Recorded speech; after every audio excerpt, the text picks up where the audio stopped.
Hi friends, எல்லை பாதுகாப்பு படையில் ஒரு 317 காலிடங்கள்ட்ட அனௌன்ஸ் பண்ணியிருக்காங்க. ஆல்ரெடி இதுக்கு நம்ம வீடியோ போட்டாச்சு. அதில் வந்து என்ன சொல்லியிருந்தேன்னா, அப்ளிகேஷன் ஃபார்ம் இன்னும் வரல, இப்போதைக்கு அப்ளை பண்ண முடியாது, வந்ததுக்கப்புறம் அப்டேட் பண்ணுறேன் அப்படின்னு சொல்லியிருந்தேன். அதை தொடர்ந்து பல பேர் வந்து கேட்டிருந்தீங்க, எப்படி அப்ளை பண்ணுறதுன்னு வீடியோ போடுங்க அப்படின்னு சொல்லிட்டு. இன்றைக்கி வந்து அப்ளிகேஷன் ஃபார்ம் வந்து கிடச்சிருச்சு. ஸோ இன்றைக்கி நம்ம இந்த வேலை வாய்ப்புக்கு எப்படி விண்ணப்பிக்கிறது அப்படின்றத ஸ்டெப் பை ஸ்டெப்பாக வந்து பார்க்கலாம். ஸோ தட் வீடியோ எங்கேயுமே ஸ்கிப் பண்ணாதீங்க, இறுதி வரைக்கும் பார்த்துட்டு மறக்காம உங்கள் நண்பர்களுக்கும் ஷேர் பண்ணிவிடுங்க. ஸோ ஆல் ஓவர் இந்தியாவுக்குள்ளே இந்த பார்டர் செக்யூரிட்டி ஃபோர்ஸில் மொத்தமாக வந்து ஒரு 317 காலிடங்கள்ட்ட அனௌன்ஸ் பண்ணியிருக்காங்க. இதுக்கான கல்வி தகுதி அப்படின்னு பார்த்தீங்கன்னா 10th 12th அண்ட் டிகிரி படித்தவங்க அப்ளை பண்ணலாம். என்ன கல்வி தகுதி அப்படிங்கிற டீட்டெயில்டாக பார்த்துக்கோங்க. வீடியோ கீழே வந்து லிங்க் கொடுத்துருக்கேன், அதை கிளிக் பண்ணி பார்த்துக்கோங்க. ஸோ இந்த வீடியோவில் நம்ம எப்படி அப்ளை பண்ணுறங்கிறத மட்டும் பார்க்கலாம். ஸோ டீட்டெயில்டாக கல்வி தகுதி நீங்கள் தெரிஞ்சுக்க ஆல்ரெடி வீடியோ போட்டிருக்கேன், அந்த வீடியோ கிளிக் பண்ணி வந்து பாருங்கள். ஸோ அடுத்தது இந்த வேலைவாய்ப்பு வந்து எப்படி அப்ளை பண்ணுறதுனா, போஸ்ட் மூலிமா நம்ம விண்ணப்பம் தான் அப்ளிகேஷன் ஃபார்ம் வந்து ஃபில்அப் பண்ணி கொடுத்துருக்க அட்ரஸுக்கு நம்ம போஸ்ட் மூலிமா விண்ணப்பிக்கணும். அண்ட் அப்ளிகேஷன் ஃபீஸ் வந்து கட்டாயமாக இருக்குது. ஃபீஸை பொறுத்த வரைக்கும் டிடி எடுத்து அனுப்பணும், ஓகேங்களா. டிமாண்ட் டிராஃப்ட் எடுத்து எனி நேஷனல் பேங்க்கில் போய்ட்டு நீங்கள் இவங்க கொடுத்துருக்க அட்ரஸ்க்கு வந்து நம்ம டிடி எடுத்து, ஸோ அந்த டிடி ஃபார்மை வந்து நம்ம அப்ளிகேஷன் ஃபார்மோட அட்டாச் பண்ணி நம்ம வந்து அப்ளை வந்து பண்ணணும். அப்ளிகேஷன் ஃபீஸை பொறுத்த வரைக்கும் 200 ஃபீஸ் வந்து பார்த்தீங்கன்னா SI master, SI workshop வந்து எஸ்ஐ இன்ஜின் டிரைவர் போஸ்ட்டுக்கு வந்து 200 ஃபீஸ் வந்து கொடுத்துருக்காங்க. அது இல்லாமல் HCC master, HCC workshop and HCC engine driver and CD கிரே இந்த போஸ்ட்டுக்குலாம் நீங்கள் விண்ணப்பிக்கணும் அப்படின்னா உங்களுக்கான ஃபீஸ் வந்து பார்த்தீங்கன்னா 100 ரூபா. ஓகே, டிடி வந்து எடுக்கணும். ஸோ இப்போ நம்ம அப்ளிகேஷன் ஃபார்ம் வந்து பார்க்கலாம், எப்படி விண்ணப்பிக்கிறது அப்படின்ற ஸ்டெப் பை ஸ்டெப்பாக உங்களுக்கு நான் சொல்கிறேன்.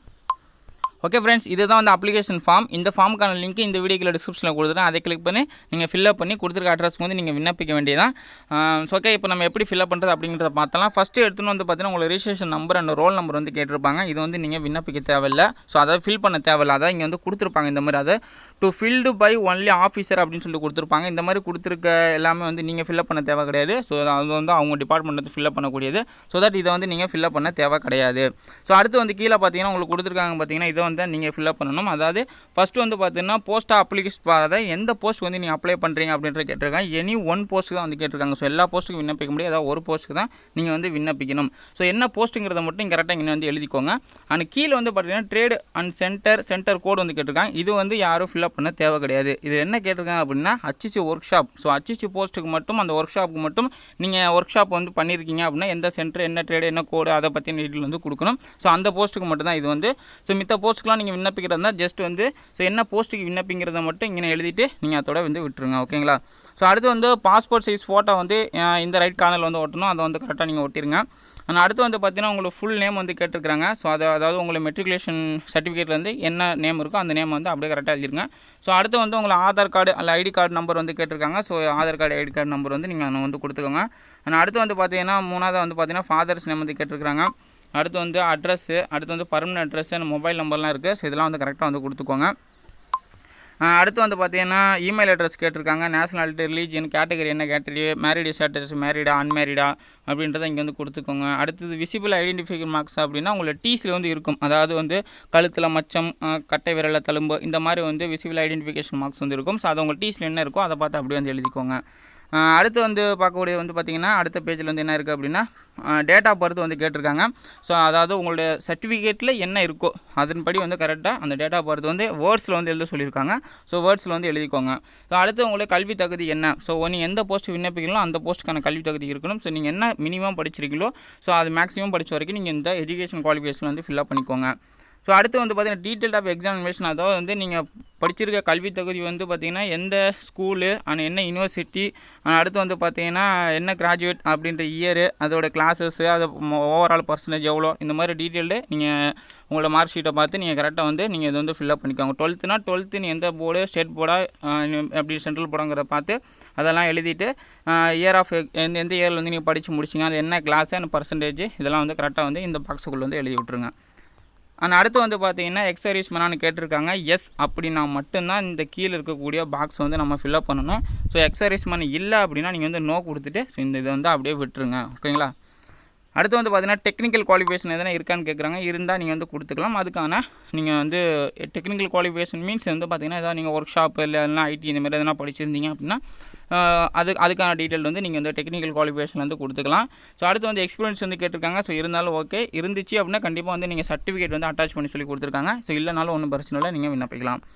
ஸோ அடுத்து வந்து பார்த்தீங்கன்னா நீங்கள் ஸ்டேட் எம்ப்ளாயாக வந்து கேட்டிருக்காங்க. ஸோ இதுக்கு முன்னாடி எந்த டிபார்ட்மெண்ட்டில் ஒர்க் பண்ணியிருக்கீங்களா அப்படிங்கிற டீட்டெயில் தான் இதில் வந்து கேட்டிருக்காங்க. ஸோ ஒர்க் பண்ணினா மட்டும் இந்த டீட்டெயில்ட்டை வந்து கொடுங்க, இல்லைன்னா தேவையில்லை.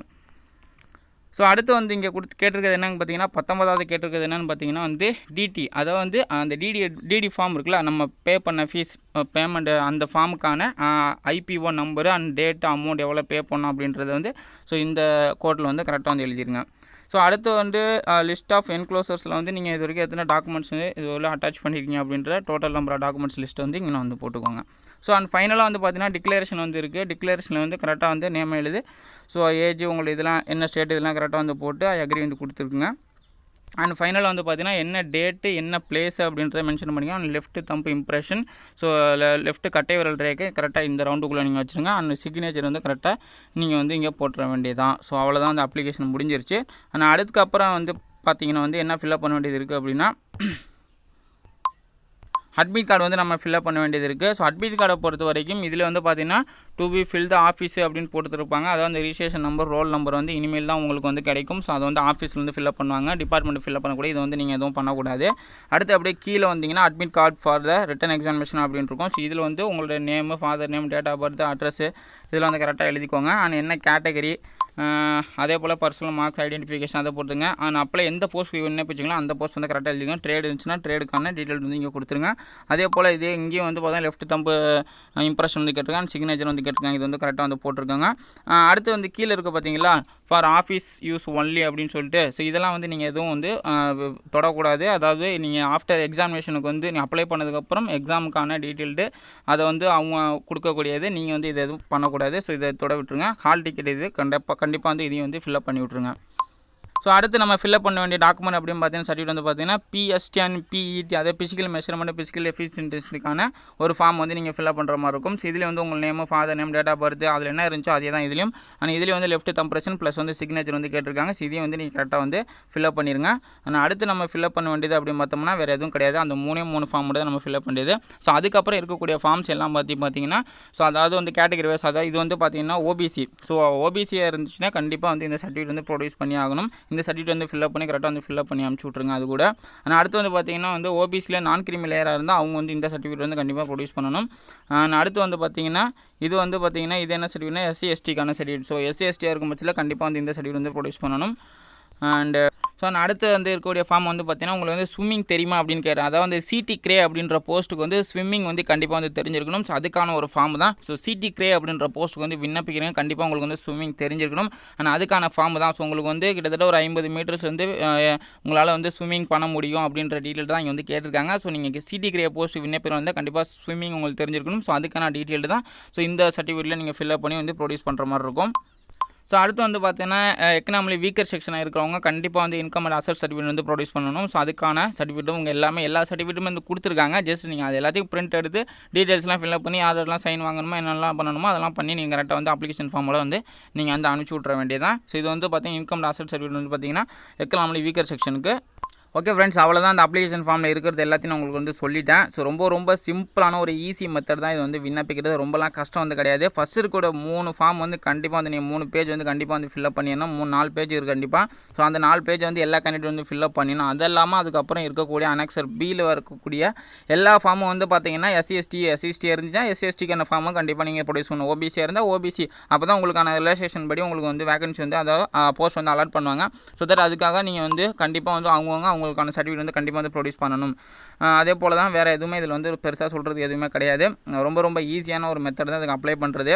ஆனால் முக்கியமாக வந்து பார்த்திங்கன்னா இதில் சொல்லக்கூடியது ஒரு போஸ்ட்டு தான் வந்து விண்ணப்பிக்கணும். அதாவது ஒரு ஆள் வந்து ஒரு போஸ்ட்டுக்கு வந்து எலிஜிபிள். அதிலே வந்து ஃபஸ்ட்லேருந்து கொடுத்துருக்காங்க. அதாவது post apply for the only 1 போஸ்ட்டுன்னு சொல்லிட்டு.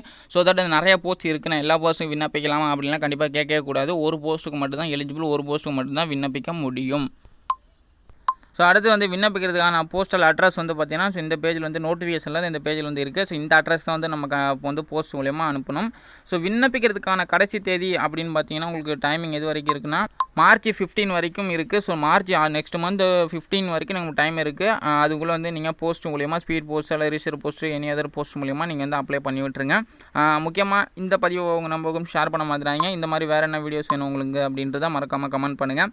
ஆனால் இந்த வேலை வாய்ப்புக்கான நோட்டிஃபிகேஷன்ஸும் டீட்டெயில்ஸும் நான் அப்ளை பண்ணுறதுக்கான அப்ளிகேஷன் ஃபார்மும் வந்து இந்த வீடியோக்கு வந்து டிஸ்கிரிப்ஷனில் கொடுத்துருக்கேன். ஸோ மறக்காம வந்து அப்ளை பண்ணிடுங்க. ஸோ அப்ளை பண்ணுறதுக்கு முன்னாடி ஒன்ஸ் வந்து இந்த பிடிஎஃப் அதாவது இந்த நோட்டிஃபிகேஷன் வந்து கிளியராக வந்து படிச்சிருக்கேன். எனக்கு கல்வி தகுதியெலாம் டீட்டெயிலாக வந்து கொடுத்துருக்காங்க. ஸோ தட் வந்து என்ன கல்வி தகுதி அப்படின்றதெல்லாம் டீட்டெயிலாக பார்த்துட்டு ஸோ அதுக்கப்புறம் அப்ளை பண்ணுங்கள். அண்ட் மறக்காமல் உங்கள் நண்பருக்கும் ஷேர் பண்ணிவிடுங்க. Thank you friends.